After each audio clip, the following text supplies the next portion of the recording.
Hello friends, आप सब कैसे हैं। मोनिका किचन में आप लोग का वेलकम है और आप सभी को मकर संक्रांति की हार्दिक शुभकामनाएं। जैसे कि सबको पता है, मकर संक्रांति अलग अलग शहरों में, स्टेट्स में अलग अलग तरीके से मनाई जाती है और अलग अलग पकवान भी बनाए जाते हैं। और आज मैं शेयर करने वाली हूँ अपने स्टेट्स का फेमस मकर संक्रांति स्पेशल तिल के लड्डू और मूंगफली के लड्डू। इसको हम तिल के लाई भी बोल सकते हैं। और आपके यहाँ क्या क्या बनता है, प्लीज़ शेयर कीजिए। वैसे किसी को पता है क्या, मकर संक्रांति के दिन तिल और गुड़ के लड्डू का महत्व क्या होता है? अगर किसी को पता है तो प्लीज़ शेयर कीजिए। मुझे तो ये पता है कि तिल के लड्डू बहुत ही हेल्दी होते हैं, खासकर ठंडी के मौसम में बॉडी को गर्माहट देते हैं। इसके साथ बहुत सारी हेल्दी बेनिफिट्स भी होते हैं।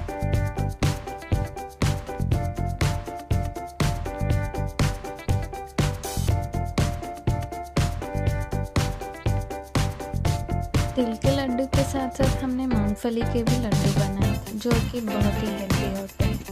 खासकर इसमें प्रोटीन ज़्यादा होता है। तो चलिए जानते हैं इसकी रेसिपी। तो सबसे पहले हम लेंगे तिल। आप चाहे तो सफ़ेद तिल के भी बना सकते हैं, हमने लिया है काले तिल। अब हम इस तिल को अच्छे से क्लीन कर लेंगे, इसमें कोई पत्थर या फिर कोई चीज़ नहीं रहनी चाहिए। इसके बाद हम लेंगे एक कढ़ाई, जिसमें हम तिल डालेंगे और अच्छे से भून लेंगे जब तक कि वो अच्छे से ब्राउनिश कलर ना हो जाए। हम सभी जानते हैं कि मकर संक्रांति में पतंग उड़ाना कितना इम्पोर्टेंट है। उसी के साथ तिल के लड्डू और मूंगफली के लड्डू भी मिल जाए तो उसकी खुशियाँ और बढ़ जाती है।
तो देखिए, हमने तिल को अच्छे से भून लिया है। अब हम इसको एक अलग बाउल में सेपरेट कर ठंडा होने के लिए रख देंगे। और इसी के साथ मूंगफली को भी हम एक अलग पैन में लेकर अच्छे से भून लेंगे जब तक ये रेडिश ब्राउन ना हो जाए। मैंने तो सुना है ज़्यादातर लोग मूंगफली को लाइक नहीं करते, बट ये बहुत ही हेल्दी होता है। प्रोटीन के साथ साथ कुछ हेल्दी फैट्स भी रहते हैं और इसका कोई विंटर इम्पोर्टेंस भी है। तो चलिए अब करते हैं मेन इंग्रेडिएंट की तैयारी। तो सबसे पहले हम अपने गुड़ को क्रश कर लेंगे अच्छे से बारीक। अब उस गुड़ को एक अलग बाउल में ट्रांसफ़र कर लेंगे, साथ ही डालेंगे पानी। जितना आपने गुड़ लिया है उसके हिसाब से ही पानी भी डालकर उसे अच्छे से मिक्स कर लीजिएगा। तो देखिए, हमारा गुड़ अच्छे से मिक्स हो चुका है और इसकी चाशनी भी बन रही है।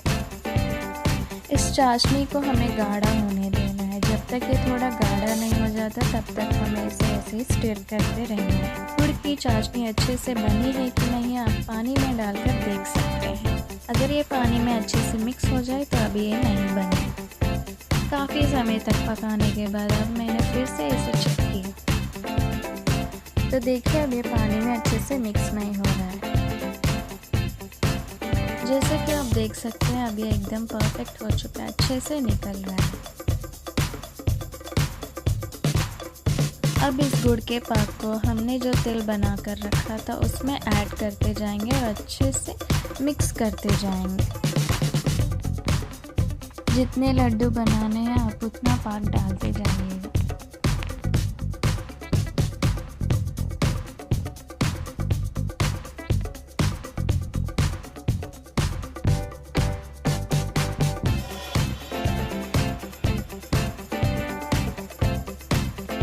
और ये अब अच्छे से मिक्स हो चुका है, तो अब हम बनाएंगे इसके लड्डू।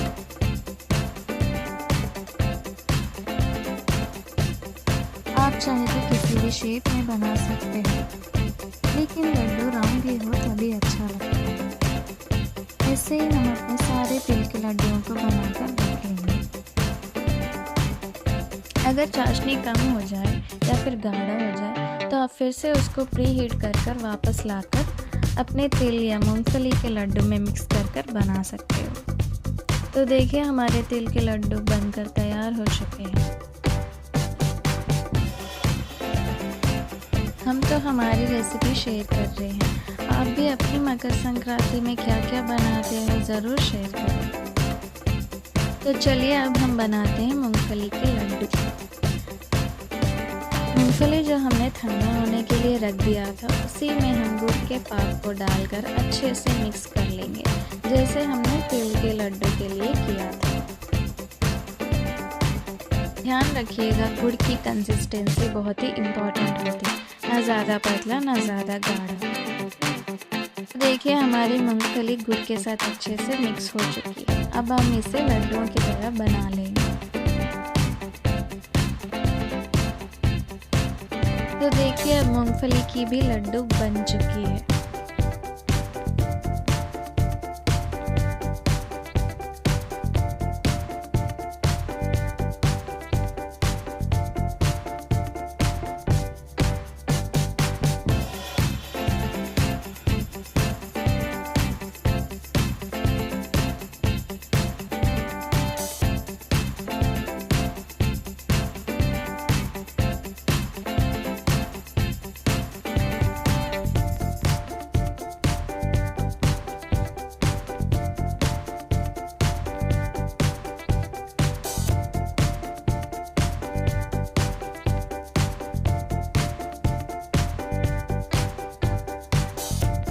तो हमारे मूंगफली के लड्डू और तिल के लड्डू एकदम परफेक्ट तरीके से बनकर रेडी हो चुके हैं।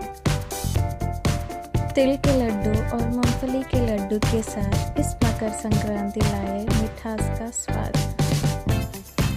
और इस मकर संक्रांति हमारी रेसिपी ज़रूर ट्राई कीजिए। सभी को मकर संक्रांति की हार्दिक शुभकामनाएं। Like, share and subscribe my channel.